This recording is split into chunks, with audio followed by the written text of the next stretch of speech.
This is the Sim Pit. I'm your host, Sean Cole, and welcome to today's edition of the Pit Stop, where you guys, my good friends, are all the real star Today show, and we are here to talk about sim racing.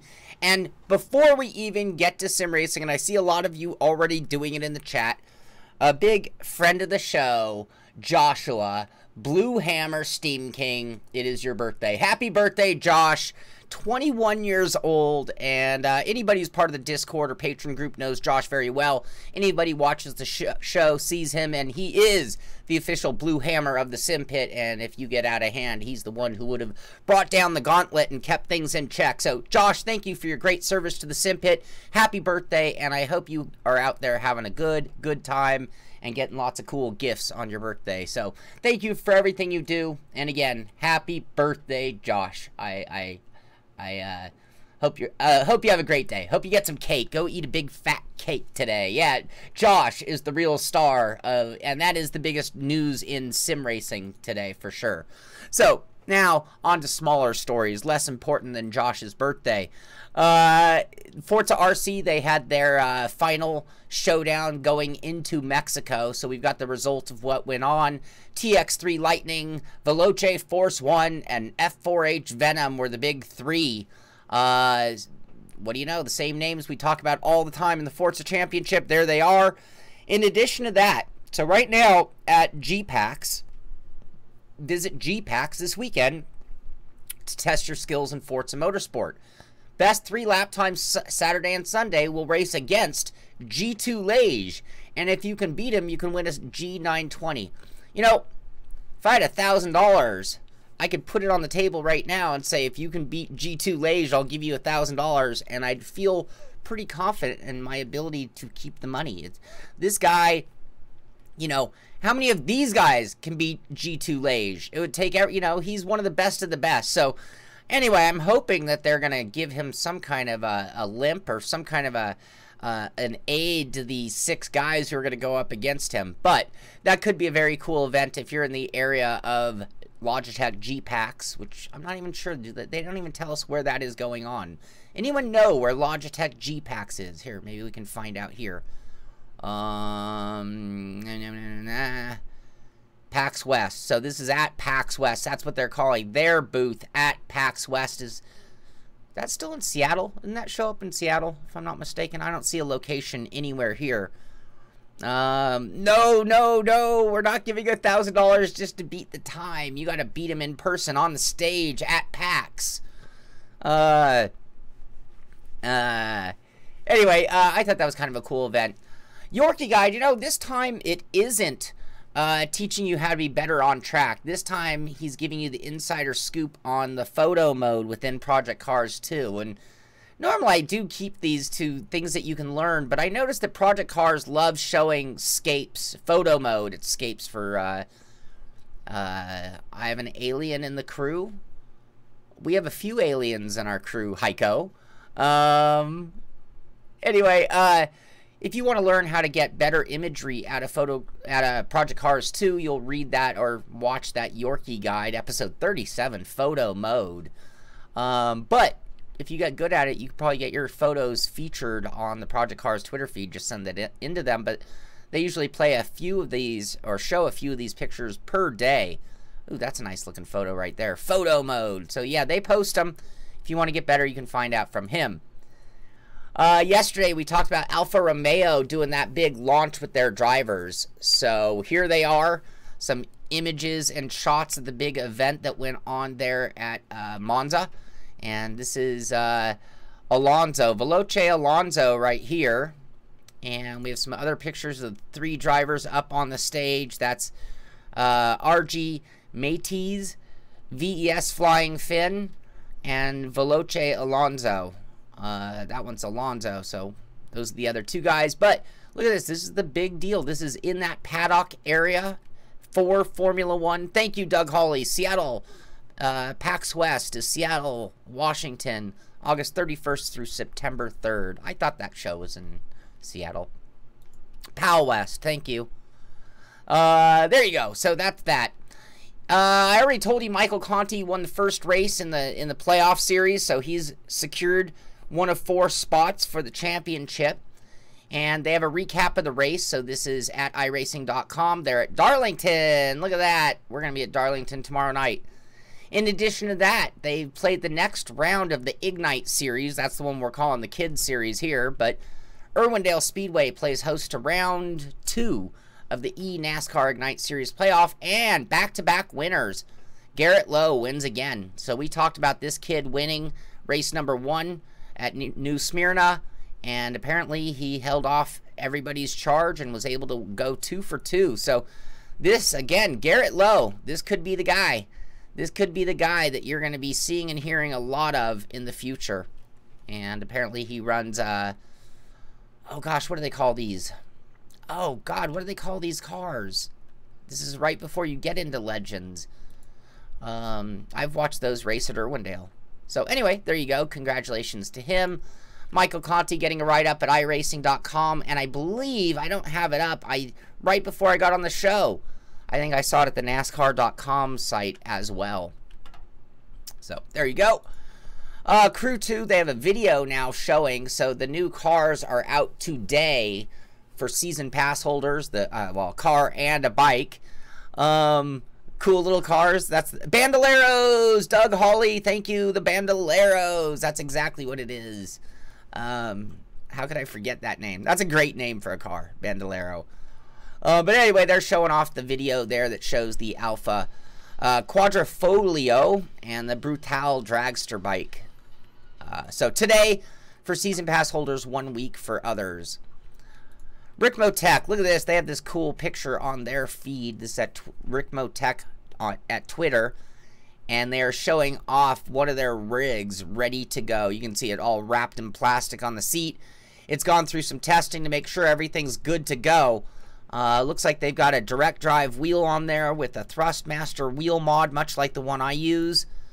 Some Rick Motek inverted pedals. I see a Rick Motek modded Thrustmaster shifter. And a pretty nice looking rig right there. Looks like there's a computer, 3 monitors, everything you need. So some very, very lucky customers dropped some coin and got themselves a nice rig coming to them. Yes, Bandolero, Brian. That was the Bandolero. This is actually just came out, and Formula 1 explaining the Halo. I haven't watched the whole thing. I'm only going to play a moment because I don't want to lose my video. But it took them until today. This came out today for F1 to do a full explanation of the Halo and its strength. Look at that. It can hold a bus on top of the car. So, Canyonaru? Is that another variation of Bandolero, the Canyonaru? Yes, that's right, Spatial. Tim, that's a short shift. Real sim racers have shifters. Stu and Spatial can have a conversation about that. Big advocates of the shifter. A little short on news today, so I also, you know, this is actually quite old. This goes back all the way to 2002. There was another one of Lewis Hamilton as well. But this is Nico Rosberg explaining his driving position when in a F1 car. You know, that's one thing I haven't done. I've done some DIY rigs, and they've all been for GT position. I wonder what it would take to make a really decent Formula 1 DIY rig. That might have to be one of my next challenges for myself. So anyway, if you want to know about driving position for a Formula 1 car, you'll find that Nico Rosberg explains his driving position on YouTube, and this is through Mercedes AMG Petronas. Yeah, I could sleep in that position for sure. Maybe even better than my bed at times. Anyway, this is an interesting article, and I've heard a lot about what's going on out there, and I've tried to stay clear on my end, and being that we're in sim racing, which is this little tiny section, but I've heard about some crazy NDAs going around, like 2-year-long NDAs that are going out to the media people. So when NVIDIA is sending you a video card for review, it's coming with like a real do's and don'ts of what you can and cannot say, and holding you to that for years. And I just think, wow, what has gone so freaking wrong with our world? What has gone wrong is there are so many journalists and media people that you can always find 10, 20, 40, 50, 70% who are willing to sign these NDAs and give away their ability to actually be a proper reviewer. How can you, yeah, they're trying to combat fake news, and in this case, I don't even mean that in a sarcastic way. They're trying to control their news, and I just think that is inexcusable. And I am going to point a finger at the journalists, the people, you know, who do, I guess I consider myself a journalist. How dare you give up our right to do our jobs correctly? And if a couple of you are willing to drop the bar and sign the NDA just to get the card, you ruin it for the entire industry, because now these companies think they can get away with it. It's like, what makes them think they can get away with it? Well, they've been able to get away with it. Say no. If you're a journalist, have pride, have a spine. Be willing to go buy the card, or don't review it. If they don't get reviews, then they will not sell cards, and then they will be sending cards to media people. Exactly. They're not even journalists anymore. They're a paid writer, and the worst part is they're not even getting paid. That's the thing. They're putting you under a condition as though you're almost like an employee of them. And this isn't, I'm not trying to single out NVIDIA, because I see this even on a much lower scale than a global company like NVIDIA. And more concerning to me is that I see it as a changing of the times. This is what software companies want. This is what hardware companies want. This is what automotive companies want. This is becoming everywhere. And to me, it's a really scary thought, because who can you depend on? I mean, how can you know you're getting a worthy or an honest review if you don't even know the... I mean, I'm assuming these reviewers are also not putting that at the front of the video, saying, just so you know, just in full disclosure, I have signed an NDA prior to this review. Anyway, I didn't mean to turn it into a rant. It was just one of those articles that kind of blistered my skin just a little bit. So on to something that'll bring a smile to my face, and hopefully yours out there. And I don't see a pedal plate, so I don't see how this is going to be ideal for sim racing. But this is the rig that was actually at Gamescom in the hands of Dakar and Samsung. So we did show a photo of it from Gamescom, and you get a chance to see what it's all about. But this is the Predator gaming rig by Acer, and it's really intended for like the shooter, first-person shooter guys. It's got a wheel deck. I have a video. Here's 2 shots of it, and then we have a video of it in action. The whole screen's dropped down. So, thing weighs 485 pounds. Again, I don't see how we could. I don't see how we could put a pedal set on there. It seems like it, but I thought it was rather extreme and worth mentioning in case anybody ever wondered what that rig they were using for Dakar. But holds through. I mean, that's badass. I'd love to have a thing that brings that down. Now I got a halo. We can put a bus on top of my rig. Does it's Predator or pre-order? Predator. It's Predator, thaw man. You guys are talking shirts. Keeps the rain off your head. It sure does. It does. It looks like a pair of hand controllers, Sean. That's very funny. From Grandma's Boy. The greatest movie ever. If you guys haven't seen Grandma's Boy and you're here as a gamer slash sim racer, I highly recommend the movie Grandma's Boy.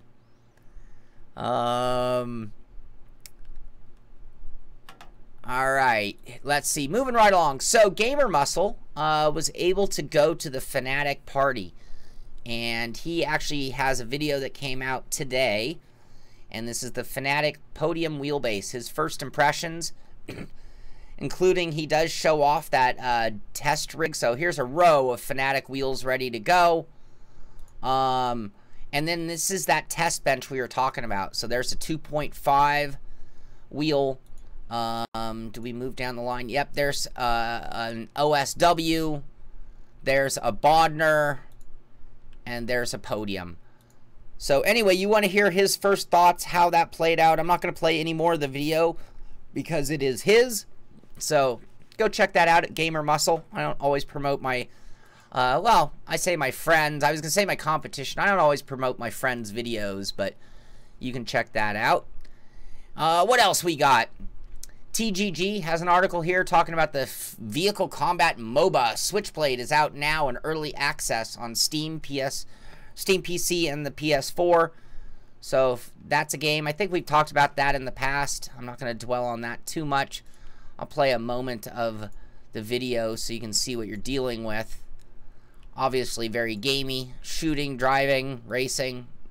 Seems like a lot thrown into one game. You can check that out at Steam Early Access as of today. It was a VR unit. Wouldn't that be something? Rocket League adds Rocket Pass and more in their latest update. We've talked a little bit about things coming into. So they've added some rewards and some Season Pass aspects for all the DLC that comes in the future. Article here that was sent in to me, and I'm just mentioning it for those who are like trying to fight certain things. So at Race Department, there's an article here, and it says, Rallying Made Me More Focused by Leon90. And I didn't read the whole thing, but I did kind of scan through it a little bit. And part of it was, how do you cure the burn? How do you increase concentration? How do you not have all these distractions when life has gotten really complicated or simplistic at the same time? I mean, I say simplistic because our attention span is that of a gnat nowadays, but it's also become more complicated at the same time. Anyway, cool article here, and it might help you guys if you're in that rut or you're looking to just kind of look at things from a different perspective to maybe get a little more out of yourself in your sim racing life, and maybe even your real life, because maybe it carries over and you realize that you're doing that through everything in life, not just when you're doing casual sim racing. Good read, though, out of Race Department. I didn't even understand this, but it was actually at the FIA WTCR site. We talked about Banky winning the first WTC Ascaro event, and Amala, some of you Euro people who follow WTCR probably know who that is. He backs Banky for eSports WTCR Ascaro Glory.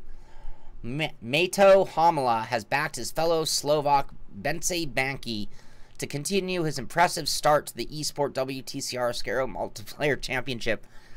I thought he was in. I don't understand why there's any... Anyway, it was a weird article, but I am mentioning it because this is sim racing being shown not only in prime time at the WTCR FIA site, but getting the backing from a real-life driver. So that's a big deal.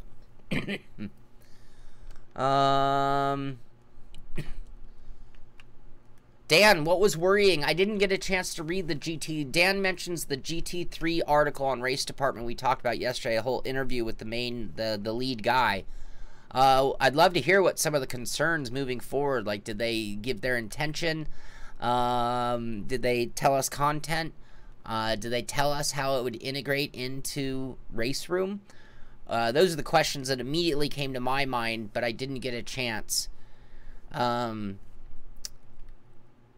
I see. I see. It's not a progression of the series. It's sort of just like a new thing using the old name. More shenanigans in the F1 eSport, but Sauber, we talked about them with the brothers, the, what were they, the Syak brothers?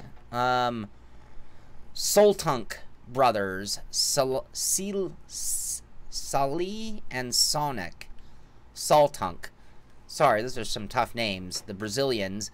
Apparently, Philip Reese is to join that squad for the F1 eSport series as they make another outside of the draft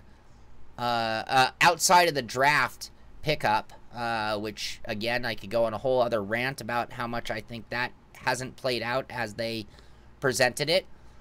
And I'm just mentioning this because we're a little light on news today. In fact, I'm already almost to the end today. But Judge John Hodgman, never heard of him. Episode 379, Race Closed. And it's a podcast where Carrie brings the case against her boyfriend Jim. Jim plays and streams car racing simulators. He's developed an audience and has a bit of a following, but Carrie thinks all this racing is cutting into their quality time. She'd like to be able to plan more activities for them to do together without worrying about his racing schedule. Anyway, there is the whole podcast. It's a listen, not a watch. But if you want to hear that topic of somebody who does what a lot of us do, which is race, some of us even stream, you'll be able to hear how this whole played out. And I've often called a sim rig a girlfriend or a wife killer because, well, either you'll be killed or she's going to leave, but often sim racing isn't very tolerated in the family world. They just don't understand what we're doing. In-depth career mode coming into GT3. That's cool because I think career mode is one of those things that is sort of going away. You know, we're seeing such a focus on multiplayer in everything we do in gaming, and it's a disappointment because sometimes the career mode can be a lot of fun for people who don't want to play online. Or maybe I have my game that I want to have for competition multiplayer, and my game that I play for fun, where I don't necessarily care about multiplayer. Sim racing or wife, that is the decision. Alright, what else do we got? That's Judge. Article here at scssoft.com, talking about SCS on the road most. Another write-up talking about Euro Truck Simulator and various things. Oh, look at this presentation they had at Gamescom. That's cool. That is way cool. Look, they got the baby chair simulators up inside of a big rig. Pretty cool story there. B&H is selling the Lenovo. It keeps dropping. It's just like another $5 off, but I think we're at 99. Is this just stick your wife in the sim rig? Win-win. Well played, Billy Strange. Excuse me. Is this like the ugly duckling of the mixed reality headsets? Because every time we talk about a deal, it's always the Lenovo that seems to be the cheapest. $95 for the VR unit. Does not come with anything else, I believe. It's just the display. These are the ones that use the cameras and things because you don't have any towers or sensors that you need to set up. I used a Samsung mixed reality, and in fairness, I wasn't as impressed as I had been with the Vive or the Oculus with and it was the tracking. So far, I still think I prefer sensors, and I'm at the point, if I had more time in my day, I would go get a VR right now. I have not gone down and bought it at this point. I'm done holding out. It's just a time issue. I know it's a distraction and it'll slow me down, and I need to just stay away from it for a little while. Tech CO talking about why VR is failing to take off again. Like, it's supposed to go on these waves, sure, but why is it not making another push forward? I think the easy answer is, well, has anyone really officially gone next gen yet? I mean, we're still waiting. You know, I think they sold the VR to just about everybody. You know, look at me. I'm still, like, waiting, but, well, ready to, because they're lagging. But anyway, I just thought that was an interesting article. And VR is one of those things. It's still not set in stone. I'd like to say it is officially the future, but I don't know if we can make that comment yet. You know, I don't know if we can, or if we're quite there just yet. So what else? We don't have a whole lot else. This came up in the Discord with the patron group today. This is incredible. Drivable. You can actually drive this Bugatti. I can't remember what they said the price was. Clocks in at over 1 million pieces. There's no surprise. It would almost cost you the price of a Bugatti. But this is a very, very elaborate Lego model. And it is the moving, operating Bugatti. The motors they used alone would cost you 70 grand, just to give you an idea, perspective of what they spent to build the Bugatti. And there is a video, so if you want to see this, you'll find it on YouTube at Lego's site. That is not a rendering. That is really a dude driving 4 miles an hour in a Lego Bugatti. Anyway, I thought that was kind of priceless and worth seeing for all you guys who love Lego fans. Yesterday, me and some friends were talking about the new actual 917 Porsche 917 Lego model that I'd love to get, but they charge a lot for their elaborate models, so I don't think that's going to happen. Anyway, that is the main news. A little short. Look at that. Only 9:25. One more thing I do want to talk about. Billy Strange has taken care of the points for our truck series, so thank you very much, Billy. And tomorrow night is our final race of the first season in the SimPit Truck Series. We are going to do next season as well. It'll be 12 weeks. We're going to take a week off. Week 13 begins on Monday for iRacing. So here are our points so far. Billy Strange in the lead with 185 points after 5 races. Mark Mikowski in second. Marco Brett Favre Mikowski in second with 164. I find myself, even with a horrible Bristol race, sitting in third, just 1 point ahead of Doug Hawley and Doug Lanier rounding out the top 10 as we head into the final race. Looks like Billy has a pretty significant lead. He has a 21-point lead over Mark in second place. So we are going to have to do something to prevent him from scoring any points at all. Oh, you should never make a threat live on camera, because then if it happens, everyone's like, you said you were going to do it, and then you went and did it. Anyway, so we will finish that up tomorrow night, 6 p.m. If you want to race with us in that series, it's available to everyone in the Patreon group. They all get the emails each week about the race. And I have kept a separate list of those who have asked, requested, emailed me and said, I want to run in the SimPit Truck Series. And we have a secondary email list that's going out to everybody. Everyone should get their email today with tomorrow's race details. But you know what we're doing? We're at Darlington. That's where they're running in the real series. That's where we're running tomorrow night. So that should be a lot of fun. I'm totally looking forward to that. I've been having a blast in the trucks.